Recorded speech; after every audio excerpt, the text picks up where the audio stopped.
Seigneur, notre Dieu, vous bénisse. Amen. Je suis très joyeux d'être encore parmi vous. Surtout quand je vois ma soeur Liliane, nous parlons souvent avec elle. Vraiment, que Dieu soit loué et béni.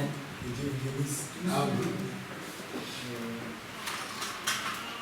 Je suis venu juste pour assister à une conférence où notre société m'avait invité à Maputa qui a eu hier. C'est là que j'ai assisté à cette conférence-là. C'était une conférence d'un seul jour. Le consulat m'a accordé quand même 8 jours. Après ici, la semaine prochaine, je vais aller voir ma belle famille en France. Je vais passer une nuit là-bas et puis le vendredi, je reprends mon vol pour Kinshasa. Je ne sais pas si vous accepterez qu'à mon retour, j'apporte vos salutations aux frères et aux sœurs de Kinshasa. Amen. Que Dieu vous bénisse richement. Amen. Je connais le papa Kanda. Il nous a prêché, nous on était encore des petits-enfants sur les bancs, on l'écoutait. C'est un bon prédicateur. Que Dieu vous bénisse richement. J'ai un frère dans mon église, un papa. Il est venu du Malawi. Alors, lui, il m'a dit qu'il a cru à Lubumbashi en 85. Il m'a dit, il a cru lorsqu'un prédicateur prêchait, il s'appelait Kanda. C'était un vieux de ouais, il prie avec moi à l'église. Il m'a rendu son témoignage. Alors, je lui ai dit, je le connais. Donc, à la fin, on prendra la photo avec toi. Je vais lui dire, voici celui qui t'a prêché en 85 à Lubumbashi. Il est toujours en vie. Amen. Il me demande beaucoup d'être il sera très content. Il s'appelle le frère Loco. Amen. Que Dieu vous bénisse richement. Amen. Je remercie encore le Seigneur, notre Dieu, qui est fidèle à sa parole, qui a permis à ce qu'on se voit encore avec beaucoup de sœurs, la plupart des sœurs je connais, sœur Marie, ses enfants, sœur Sarah. En tout cas, je suis dans la joie, vraiment. Dans la joie, le frère Léoné, on parle aussi avec lui, mon frère Frédéric aussi. Que Dieu vous bénisse tous. Amen. Je crois que nous sommes dans la joie d'être dans la maison du Seigneur. Amen. 2 ou 3 réunis en mon nom, je suis au milieu. Amen. Ça, c'est la parole infaillible de notre Seigneur. Amen. Je vous invite à vous lever, nous allons lire la parole de Dieu pour entrer dans notre prédication du jour. Nous allons ouvrir nos Bibles dans 1 Roi chapitre 17. Le thème que je vais prêcher s'intitule « Soyez certains des dieux ». 1 Roi chapitre 17, à partir du premier verset. Nous lirons jusqu'au verset 16. J'ai lu au nom du Seigneur Jésus-Christ. Élie le Tishbite, l'un des habitants des Galates, dit à Akab, l'Éternel est vivant, les dieux d'Israël, dont je suis le serviteur.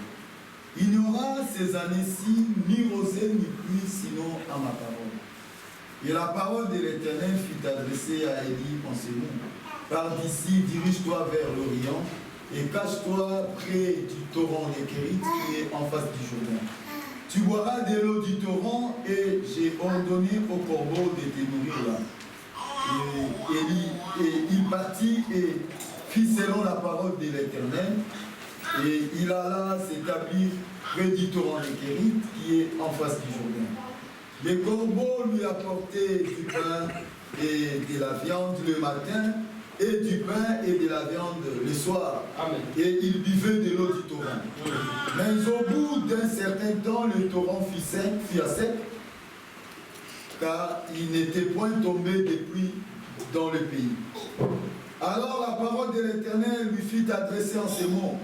Lève-toi, va à Sarepta, qui appartient à Sidon, et demeure là. Voici, j'y ai ordonné à une femme veuve de te nourrir. Il s'éleva et il alla à Sarepta.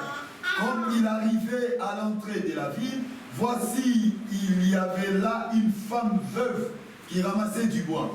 Il l'appela et dit, va me chercher, je t'ai pris un peu d'eau dans un vase afin que je boive. Et elle alla en chercher. Il l'appela de nouveau et dit, apporte-moi, je t'ai pris un morceau de pain dans ta main. Et elle répondit, l'Éternel, ton Dieu, est vivant. Je n'ai rien depuis, je n'ai qu'une poignée de farine dans un pot et un peu d'huile dans une cruche. Et voici, je ramasse 2 morceaux de bois, puis je rentrerai et je préparerai cela pour moi et pour mon fils. Nous mangerons, après quoi nous mourrons. Élie lui dit, n'aie qu'un point, rentre, fais comme tu as dit. Seulement, prépare-moi d'abord avec cela un petit gâteau et tu me l'apporteras. Tu en feras ensuite pour toi et pour ton fils. Car ainsi parle l'Éternel, les Dieux d'Israël, la farine qui est dans le pot ne manquera point, et l'huile qui est dans la cruche ne diminuera point, jusqu'au jour où l'Éternel fera tomber de la pluie sur la face du sol. Elle alla et elle fit selon la parole d'Élie. Et pendant longtemps, elle eut de quoi manger, elle et sa famille, aussi bien qu'Élie. La famine qui était dans le pot, la farine qui était dans le pot ne manqua point, et l'huile qui était dans la cruche ne diminua point, selon la parole que l'Éternel avait prononcée par Élie. Que Dieu bénisse sa parole. Amen. Nous allons prier.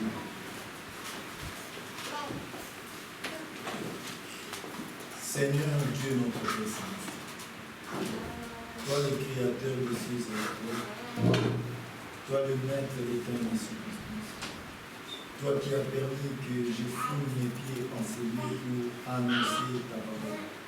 La Bible dit, il est beau les pieds de ceux qui annoncent la paix. Seigneur, laisse que ces paroles qui sortiront de ces lieux soient une parole appropriée, puissent être des réponses à des questionnements, à des problèmes des gens qui sont ici présents, et que les malades soient guéris dans le précieux nom de Jésus. Seigneur, conduis-nous du début à la fin. Nous nous abandonnons à toi, nous nous attendons à toi. Seigneur, aide-nous, manifeste-toi, entrez en scène dans le précieux nom de Jésus-Christ. Notre Seigneur et notre Dieu, nous avons ainsi prié. Amen. Amen. Que Dieu vous bénisse, veuillez vous asseoir.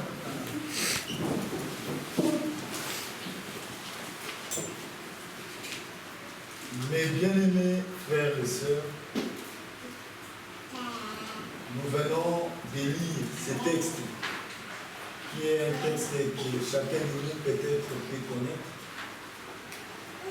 C'est l'histoire d'une femme veuve, la veuve de Sarepta, comme la Bible l'appelle. Cette femme qui était privée de son mari, elle était restée seule, elle et son enfant. Elle était arrivée au bout de ses forces. Elle avait beaucoup de problèmes. Elle était dans les difficultés. Comme toi et moi, nous pouvons aussi en avoir. Comme tout être humain, arrive aussi dans des moments difficiles dans sa vie. Arrive aussi dans des moments fâchés dans sa vie. Mais le Seigneur qui connaissait cette femme ne l'avait pas abandonnée. La famille s'est abattue dans le pays. Même le prophète Élie qui donna lui-même la prophétie, mais la même famille ne le frappa aussi. Et Élie n'avait pas à manger. Mais regardez comment notre Dieu est miraculeux, comment notre Dieu peut aller au-delà de ce dont nous pensons. Dieu ordonne à Élie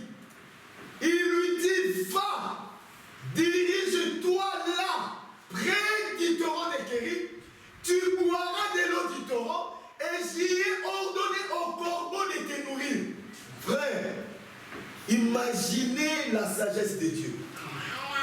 Imaginons un peu la manière de faire de Dieu. Tu manques à manger. Tu es dans les besoins. Mais Dieu ordonne au corbeau de venir te nourrir. Nous pouvons nous poser la question, mais d'où tirer la nourriture que ce corbeau apportait à Élie? La Bible dit, le matin, les corbeaux apportaient du pain et de la viande. Le soir, ils apportent encore du pain et de la viande. Frère, ce qui est impossible aux hommes, cela est possible à notre Dieu. Amen. C'est la vérité. Amen. Les corbeaux, je me suis toujours posé la question, mais ils volaient ce pain, ils volaient cette viande, mais d'où prenaient-ils cela? Notre Dieu, il est un Dieu créateur. Amen. C'est pourquoi quand nous arrivons dans des moments difficiles, il est bon de croire en notre Dieu et de s'attendre à lui. Amen. C'est pourquoi notre message est intitulé « Soyez certains de Dieu ». Élie était certain de Dieu. Il n'a pas posé de questions. Quand Dieu lui a dit « Va, j'ai ordonné au corbeau de te nourrir », Élie n'a pas dit « Mais Seigneur, mais comment un corbeau va me nourrir? Il va me donner quoi? Moi je suis un homme. Le corbeau c'est un oiseau. Je ne mange pas la nourriture des oiseaux. » Non, il savait que quand Dieu parle, il sait de quoi il parle. Amen. Et il s'est accroché à la parole de l'Éternel. Il a agi conformément à sa parole. Frère, quand nous agissons conformément à la parole, Dieu lui tient sa promesse. Amen. Soyons certains de Dieu. Amen. Il mange la nourriture que leur apportait le corbeau. Après, au bout d'un certain temps, les torrents firent à sec. Comme Dieu n'abandonne pas ses enfants.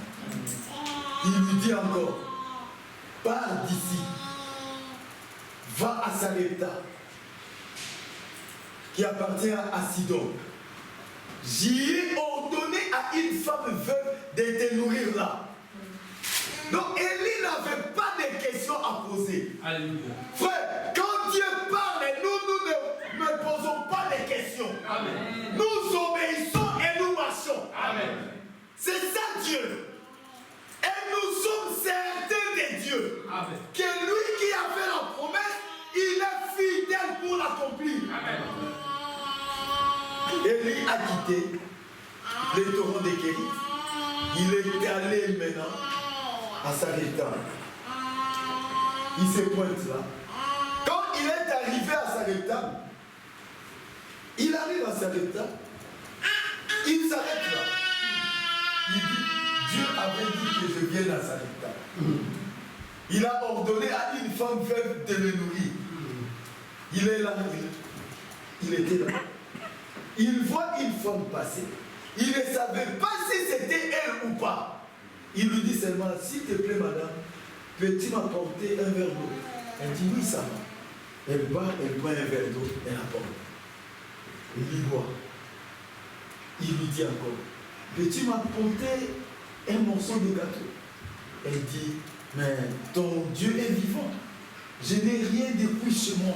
Je n'ai qu'une portion de farine et une petite quantité d'huile dans un vase. Je vais en faire un gâteau.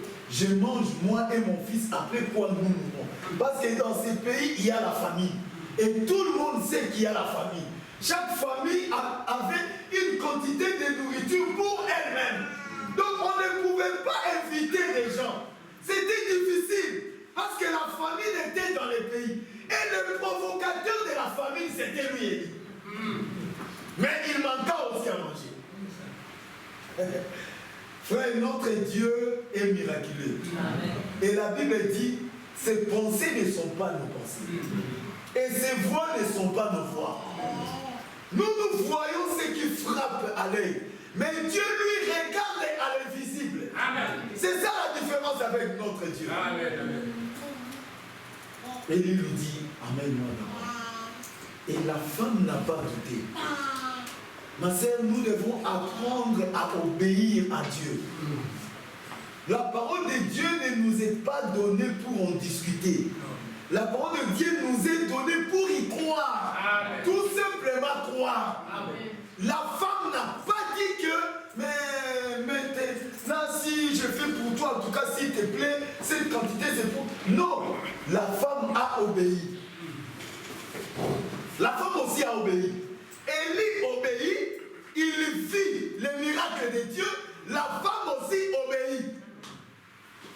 Tous les deux étaient certains de Dieu. Amen. Frère, nous n'obéissons pas à Dieu parce que nous ne sommes pas certains de Dieu.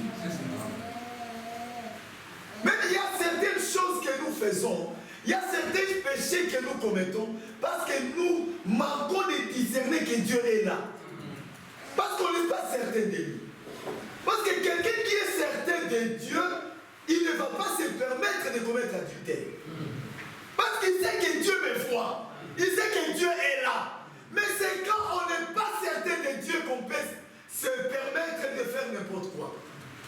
Mais nous sommes appelés à être certains de Dieu. Et c'est quand on est certain de Dieu que nous pouvons voir Dieu à l'œuvre. Écoutez ce que l'apôtre Paul dit. Je vais lire dans Hébreux chapitre 11. C'est une culture qui nous est familière.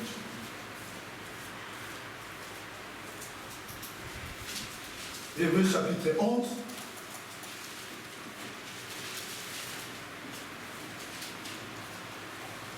Il dit, oh, sans la foi, il est impossible de lui être agréable. L'introduction de sa phrase, nous comprenons que même Paul en avait une autre compréhension. Alors quand il reçut la compréhension de Dieu, c'est pourquoi il s'introduit par or. Il dit, or, sans la foi, il est impossible de lui être agréable. Car, écoutez, car il faut que celui qui s'approche de Dieu croie que Dieu existe. Amen. C'est très important. Quand tu t'approches de Dieu, tu dois croire que Dieu existe. En d'autres termes, il faut être certain que Dieu est là. Amen. Frère, quand nous prions, nous devons être certains de Dieu. Amen. Dans plusieurs cas, nous ne sommes pas exaucés parce qu'on n'est pas certain de notre Dieu. Nous prions parce qu'on nous demande de prier. Nous prions parce que le prédicateur dit prions. Nous prions parce que c'est écrit, il faut prier. Non, nous devons prier par révélation.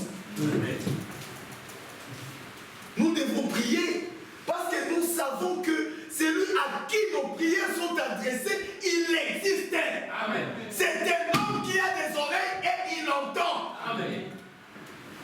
Paul dit que celui qui s'approche de Dieu croit que Dieu existe et qu'il est le rémunérateur de ceux qui le cherchent.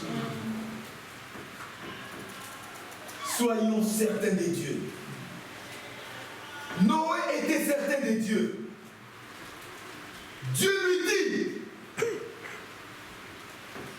la folie de ce monde, les péchés de ce monde sont montés jusqu'à moi. J'ai pris la décision de détruire la terre. Fais-toi une arche de bois de coffret. Tu entreras dans cette arche, toi et ta famille. Tu vas commencer à appeler tout le monde. Celui qui acceptera va te sauver. Noé n'a pas douté. Noé était certain de Dieu. On a vu seulement un matin, Noé s'est levé, il prend son marteau. Il va quelque part. Il commence à frapper. Les gens pouvaient s'approcher et lui poser la question, mais Noé, qu'est-ce que tu fais? Il pouvait leur dire, j'ai construit une arche. Une arche sur la montagne. Pourquoi? Non, Dieu a dit. C'est quel Dieu? C'est quel Dieu? On construit un bateau au bord d'une rivière. Nous connaissons les sociétés qui fabriquent des bateaux. Si tu as besoin d'un bateau, Noé cherche l'argent. Moi, je connais des sociétés qui peuvent te battre. Non, Dieu m'a dit d'en faire sur une montagne. Frère, quand Dieu te dit, on n'a pas d'explication à donner. Moi, je n'ai qu'à croire parce que je suis certain de Dieu. Noé commence à frapper. Il commence à frapper. Il fait du soulage, il termine. Il commence à appeler les gens. Venez entrer. Là, donc faire l'arche, c'était une étape difficile. Mais après, il finit, il devait passer à une autre étape difficile. Mais il était certain de Dieu. C'est pourquoi il s'est mis à l'œuvre.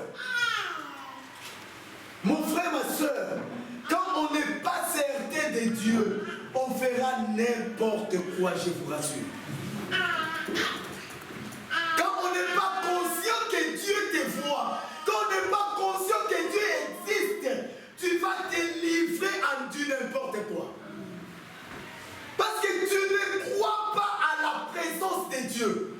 Tu ne crois pas à l'existence de Dieu. Mais ce matin, je t'appelle à être certain de Dieu. Dieu, c'est un homme. Il existe. Un jour, Moïse lui dit, Dieu, je vais te voir. Il dit, oh, ok. Tu vas me voir, il n'y a pas de souci. Tiens-toi sur les rochers. Je vais passer et tu me verras parler. Moïse dit, quand il a vu, son dos ressemblait à un dos d'un homme. Notre Dieu, c'est un homme. Amen. Notre Dieu, c'est un homme. Il est vraiment comme un papa quand il est comme ça. Il a des oreilles, il a les nez, il a les yeux, parce qu'il le voit. On ne peut voir qu'avec les yeux. Amen. Il a des mains. C'est pourquoi lui-même dit que ma main n'est pas courte pour sauver. Alléluia. Mes oreilles ne sont pas poussées pour entendre vos cris. Amen. Frère, même quand tu murmures dans ton cœur, lui, Dieu écoute. Amen. Allons un peu dans Malachie chapitre.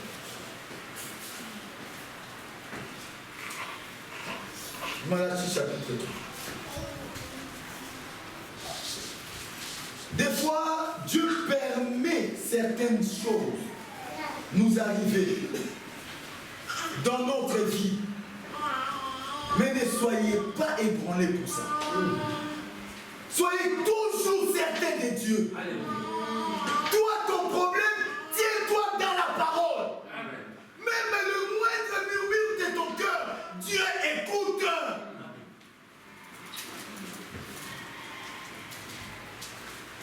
Ici, c'est une histoire des enfants de Dieu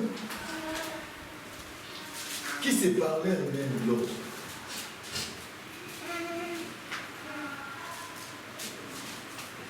Écoutez, Malachie chapitre 3, verset 13. Dieu dit, vos paroles sont rudes contre moi, dit l'Éternel. Et vous dites, qu'avons-nous dit contre toi? Vous avez dit, c'est en vain que l'on sert Dieu.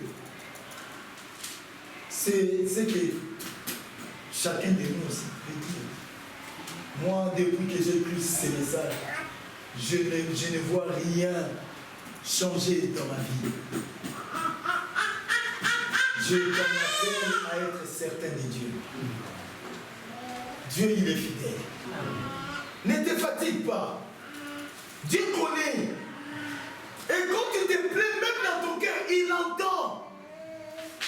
Mais il sait à quel moment opportun pour te répondre. C'est en vain que l'on sert Dieu. Quand vous nous gagnez à observer ces préceptes, voyez, les gens qui ont vécu la parole, il va te dire, vous avez rencontré une sœur, elle vous dit, frère, moi je me suis gardé, j'ai 40 ans aujourd'hui.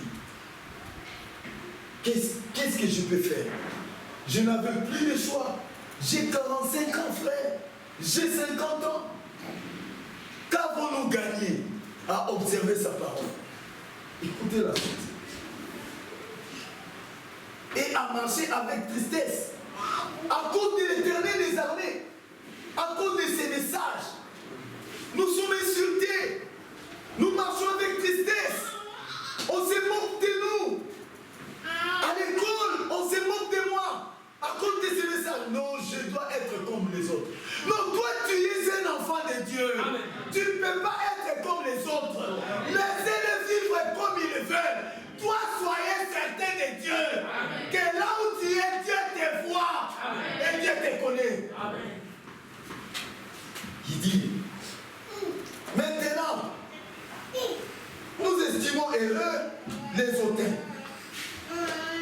Frère, ceux qui ne prient pas, ceux qui ne croient pas ces messages, on est étudié ensemble avec un vrai païen, mais une fois terminé ses études, il est engagé dans telle société.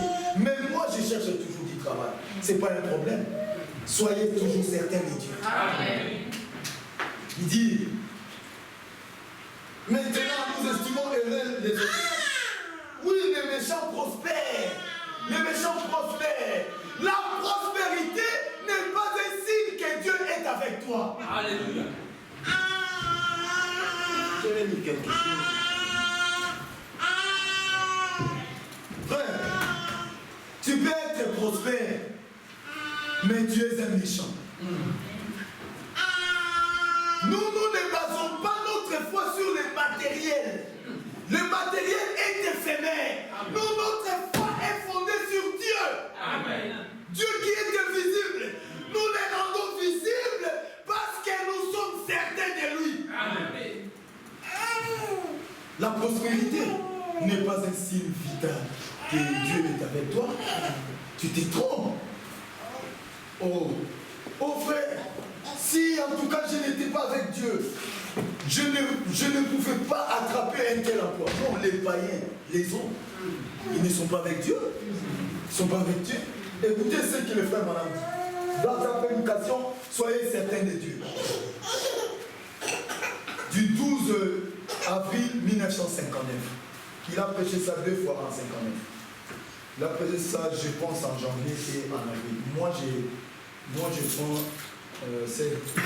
soyez certains de Dieu. Paragraphe 14.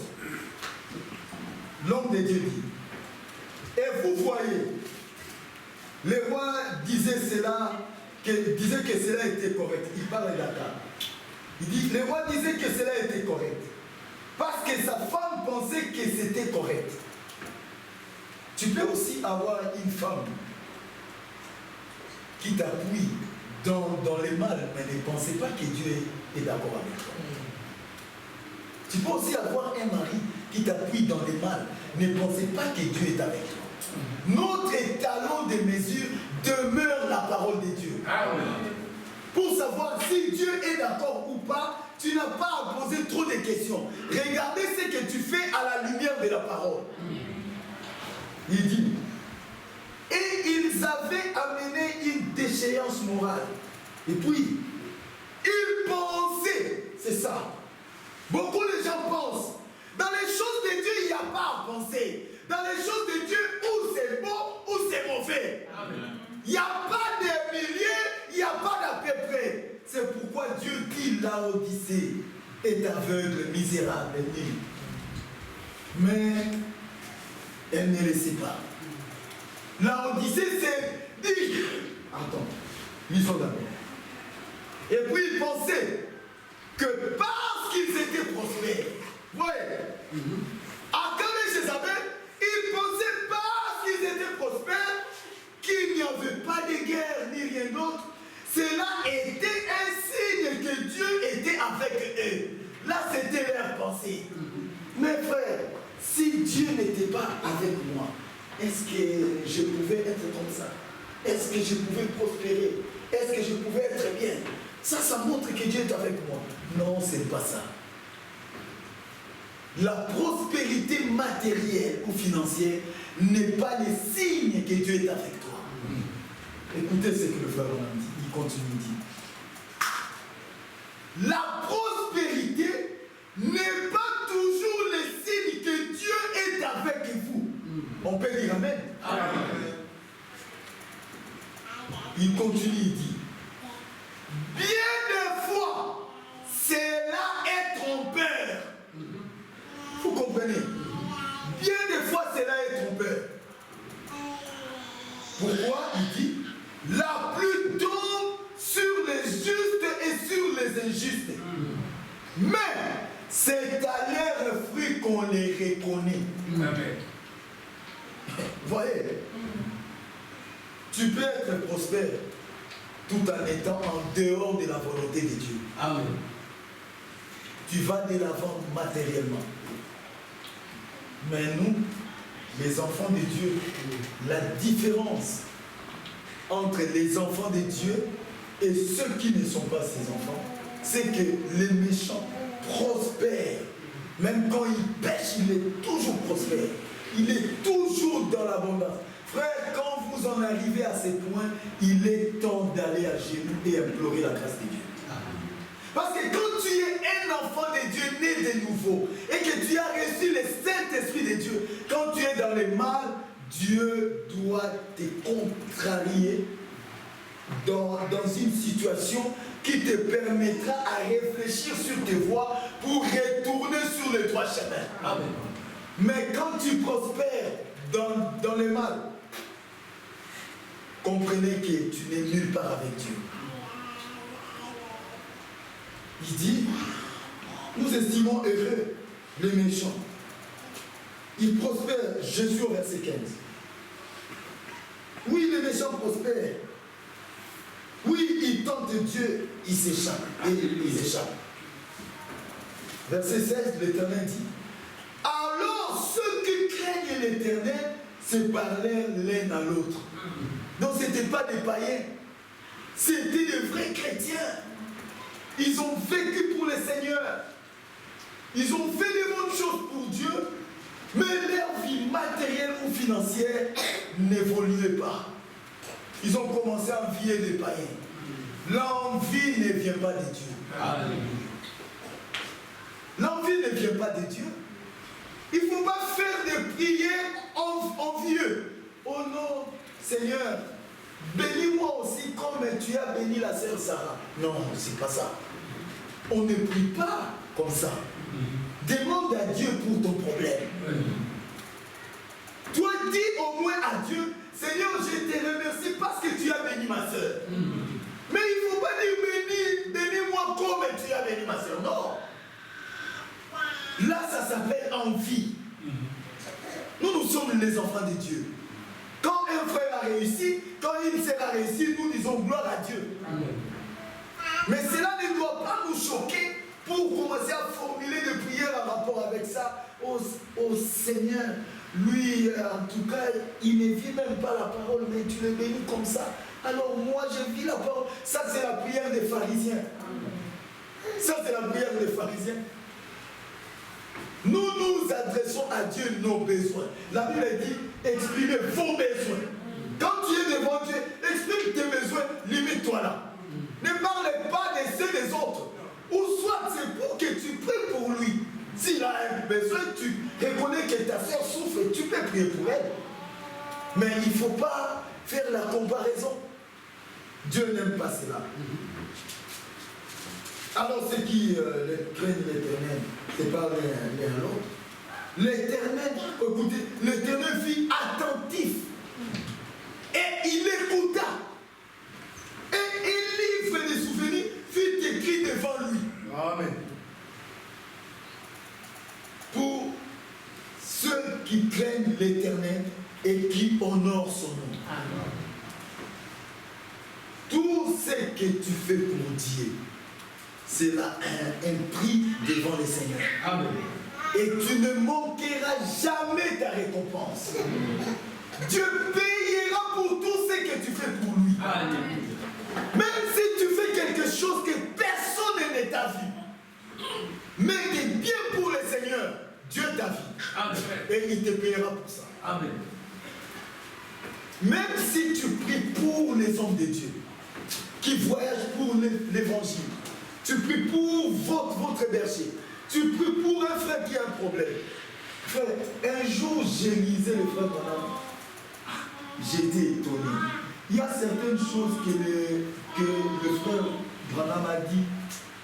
Ça m'étonne des fois. C'est un homme qui a vraiment expérimenté Dieu. Il dit, c'est qui bénit, parce que c'est quelque chose que je n'ai pas préparé avec moi. Donc ça m'est venu tout de suite. Il dit, c'est qui vous bénit. Écoutez bien, il dit, c'est qui te bénit, ce n'est pas ce que tu penses sur toi-même. Il dit, ce qui t'apporte plus de bénédiction, c'est ce que tu penses pour ton frère. Amen. C'est ça que Dieu bénit le plus. Amen. Donc il est important de penser bien pour ton frère ou ta soeur. Amen. J'ai eu un témoignage ici à Bruxelles. Un frère là avait un problème. Non, une seule. Elle avait un problème. Il y avait aussi un autre frère qui avait un problème. Elle avait une maladie, l'autre aussi avait une maladie. La sœur me dit, frère David, je me suis dit, Seigneur, non, un frère, oui, un frère. Il me dit, frère Ben, il y a ma belle-sœur qui était très malade. Dans la même nuit, moi-même, j'étais malade. On m'appelle. On me dit, est-ce que tu peux prier pour ta belle-sœur? Elle est très, très malade. Alors, je me suis dit, moi-même aussi, je suis très malade. Alors, le frère a commencé à prier. Il dit, Seigneur, je t'ai pris. Moi, je suis malade. Mais on m'a appelé, ma belle-sœur aussi est malade. Je ne prie pas pour moi. Guéris d'abord ma soeur. Quand elle sera guérie, à la fin, alors occupe-toi aussi de moi. Amen. Quel amour. Il me dit, moi j'étais guéri dans les champs. Sur les champs, lui-même était guéri. Quel amour. J'ai regardé ce frère, j'ai dit, frère, vraiment, quel est le Seigneur. Amen. Quel niveau spirituel. Tu as un problème. Tu n'as pas d'emploi. Tu apprends aussi que la sœur Liliane n'a pas d'emploi. Mais tu t'agenouilles. Tu jeûnes. Pas pour ton problème, mais pour son problème. Amen. Et tu dis à Dieu, Seigneur, quand tu donneras du travail à ma sœur, après souviens-toi aussi de moi. Amen. J'ai aimé les témoignages là. Ça m'a beaucoup enseigné. Je me suis dit, oh Seigneur, nous sommes égoïstes. C'est pourquoi Paul dit que chacun, au lieu de considérer son intérêt, considère aussi ceux des autres. Amen. Ce qui te bénit, ce n'est pas ce que tu penses de toi-même. Parce que chacun doit toujours penser en bien de soi-même. Mais Dieu veut que les bonnes pensées que tu as, tu puisses les diriger vers quelqu'un d'autre. Alors là, tu es déjà certain de Dieu. Donc tu t'occupes des problèmes des autres. C'est pourquoi la vie éternelle, c'est vivre pour les autres. C'est comme Jésus. Il dit, la vie éternelle, c'est de donner sa vie pour son prochain, pour ses amis. Mais mon frère, aujourd'hui, où est cet amour? Même dans l'église de Dieu, où est cet amour? Que des critiques, que de vouloir du mal. Quand on apprend que celui-là, il va un peu de l'avant, les cœurs gonflent. Pourquoi c'est lui? Il a fallu que ça soit moi. Dieu n'aime pas ça. Soyez certains de Dieu. Notre Dieu est fidèle à sa parole. Il ne va pas t'abandonner. Il n'a jamais abandonné. Lisez dans toutes les Écritures. Dieu n'a jamais abandonné ses enfants. Amen. Même si tu traverses le temps le plus difficile de ta vie, sachez que Dieu est là. Amen. Il écoute, il voit, mais il est silencieux. Dieu, des fois, il aime nous laisser arriver au bout du rouleau. Il te laisse vraiment. Tu marches, tu avances, tu atteins un certain point, tu te dis, c'est fini. Je n'en peux plus. Alors Dieu aime comme ça. Quand tu n'en peux plus, lui peut. Amen. Parce que lui, il tout-puissant. Il est le créateur. Lui aime des obstacles. Lui aime des obstacles. Et c'est là qu'il intervient même. Lui, il cherche des obstacles. Parce qu'il est le tout-puissant. Quand tu sais, un jour un frère m'a fait rire. Il a dit, frère, un jour je suis entré pour prier à l'hôtel. J'avais un grand besoin. J'avais besoin de beaucoup d'argent. Alors que je cherchais à prier, j'entends un frère faisait beaucoup de bruit. Il s'agenouille, il crie même. Et tout le monde entendait sa prière. Il dit, Seigneur, si tu me donnes seulement $20. Ah Seigneur, j'ai besoin de $20. Bon, il a fait des heures et des heures. Alors il n'y avait pas moyen que le frère prie. Alors le frère dit, je me suis approché de le frère. Je prie, frère, il dit non. Il fait entrer, il la met dans la poche, il sort au fin de la vie. Ça, ne demande pas à Dieu. Vas-y, va. Et le frère est parti. Alors lui, il s'est agenouillé maintenant pour recommander son problème. Donc, ça veut dire quoi? Le frère a voulu montrer que ça c'est vraiment quelque chose qui ne nécessite pas l'intervention divine. Même un frère peut te l'accorder. Mais il y a des problèmes qui nécessitent l'intervention divine. Alors c'est pour ces problèmes-là que Dieu aime que nous puissions l'invoquer. Quand il y a des problèmes difficiles, c'est là qu'il faut penser à Dieu. De gros problèmes. C'est qu'on appelle des impossibles. Où tu te dis, là vraiment je n'en peux plus. Là Dieu est content. Il sait que comme tu n'en peux plus, tu vas tourner vers lui. Amen. Dieu aime que notre attention soit vraiment fixée sur lui. Amen. C'est pourquoi deux fois, frère, Égypte, tu es en Égypte. Pour arriver à Canaan, c'est vraiment, donc c'est quelques mètres, Seigneur. Et ils étaient même à la frontière. Donc quelques mètres ils sont à Canaan. Mais Dieu leur dit, allez sur ces chemins. Kades Barnea, contournez comme ça. Contournez comme ça. Moïse a contourné. Ils ont contourné. Les incrédules pouvaient dire, Moïse, écoutez, moi, j'ai fait plusieurs courses. Canaan, Égypte. Tu nous amènes sur quel chemin? Tu nous amènes sur quel chemin? Oh non, Dieu a dit, si tu veux, tu me suis. Frère, dans les choses de Dieu, on ne discute pas. Celui qui veut, on parle. Amen. Si tu ne veux pas, tu restes. Dans les choses de Dieu, il n'y a pas de discussion. Parce que quand Dieu dit sa parole, il ne change pas. Alors nous devons seulement le suivre. Alors Moïse a contrôlé. Or, c'était pour leur formation.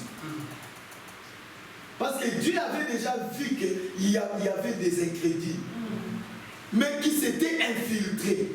Frère, quand les épreuves viennent, c'est pour que Dieu sépare ses enfants des incrédules. Il les sépare. Dieu n'aime pas le mélange. Il a dit ici, ainsi vous verrez de nouveau la différence. C'est lui qui marque la différence. Alors il a commencé à tailler. Il a commencé à tailler. Celui-là a dit non, Moïse, ça va, ok. Il est écarté. L'autre dit Moïse, j'en ai marre. Il est écarté. L'autre dit Moïse, il est écarté. L'autre, ils arrivent devant la main. Ils arrivent. Moïse, vous voyez, je t'ai dit que Canaan c'est ici, derrière c'est ici. Moi j'ai venez. Il a dit, Moïse, Canaan c'est ici. Oui, c'est ici, mais Dieu a donné un autre chemin. Qu'est-ce que toi tu fais? C'est ici. Si tu le fais, allez sur ton chemin. Amen. Mais moi, Dieu m'a dit de faire ça. Laissez-moi faire ça. L'essentiel, c'est d'être avec Dieu. C'est ce qui compte, frère. L'essentiel dans notre vie chrétienne, c'est avec Dieu. C'est pourquoi soyez certains de Dieu. Si tu sais que Dieu est avec toi, marchez avec lui. Amen. Mais si tu sais qu'il n'est pas avec toi, alors répands-toi. Mais si tu es convaincu qu'il est avec toi, mais comment le savoir? C'est sur base de la parole. Amen. La parole reste notre Urim et Tumim. Le frère Madame disait, pour moi et pour tous ceux dont je crois conduire la Christ, la Bible est notre absolu. Amen. Et la Bible demeure aussi notre absolu. L'absolu c'est quoi? C'est la référence finale. Cela veut dire, même quand il y a des discussions, oh non, tel dit, oh le frère Madame dit, oh le frère Franck dit, nous nous retournons aux Écritures. Amen. Pour connaître la volonté parfaite de Dieu. Amen. La volonté de Dieu, c'est sa parole. Amen. Et ce message, avec le frère Madame, était venu pour nous ramener à la foi apostolique. Amen. La foi apostolique, c'est la foi biblique. Amen. Nous devons croire selon les Écritures. Nous devons vivre selon les Écritures. Nous devons marcher selon les Écritures. Et nous prêchons selon les Écritures. Amen. C'est pourquoi Paul, dans 1 Corinthiens chapitre 15, il dit, je vous ai enseigné avant toute chose, comme je l'avais aussi appris, que Christ est mort pour nos péchés selon les Écritures. Alléluia. Il a été enseveli selon les Écritures. Il est ressuscité le 3e jour selon les Écritures.